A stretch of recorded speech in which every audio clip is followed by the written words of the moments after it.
Now, the global news, the group of 7 leaders minus President Donald Trump have vowed greater support for Ukraine, even as the United States blocked a joint call to pressure Russia. And this comes as Russia continues to ramp up its aerial attacks targeting Kiev and other cities. The U.S. president had been due to meet at the G7 summit in Canada with his Ukrainian counterpart Volodymyr Zelensky, but flew back to Washington on Monday over the Israel-Iran conflict. Now, Zelensky met the other leaders at a remote lodge in the Canadian Rockies hours after Russia hit Kiev with one of the worst bombardments since it invaded in February 2022, killing at least 16 people in the capital.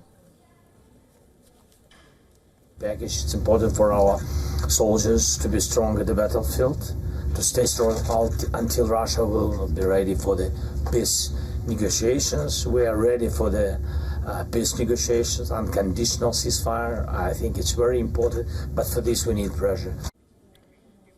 Well, Canadian Prime Minister Mark Carney announced $1.47 billion worth of military support for Ukraine, including drones and helicopters. Canada also joined Britain, Australia and European Union in tightening sanctions on Russia's so-called shadow fleet of ships used to circumvent international sanctions on its oil sales. We are providing additional military assistance, drones, helicopters, broader munitions, over $2 billion worth of assistance directly to Ukraine. And thirdly, we are dispersing the next tranche of the loan based on the frozen Russian assets, over $2 billion as well. But the Group of 7 summit was unable to issue a joint statement on Ukraine. Reports citing a Canadian official said that the statement was not issued as the Americans wanted to water it down. The official said that the United States objected to language condemning Russia, saying it wanted to preserve its role as a mediator with President Vladimir Putin. In Washington, the U.S. State Department condemned a Russian drone and missile attack on capital Kiev. The dozens of drones and missiles hit the Ukrainian capital in the early hours of Tuesday, killing dozens, including an American, and wounding over 100 people. Yes, we are aware of last night's attack on Kyiv, which resulted in numerous casualties, including the tragic death of a U.S. citizen.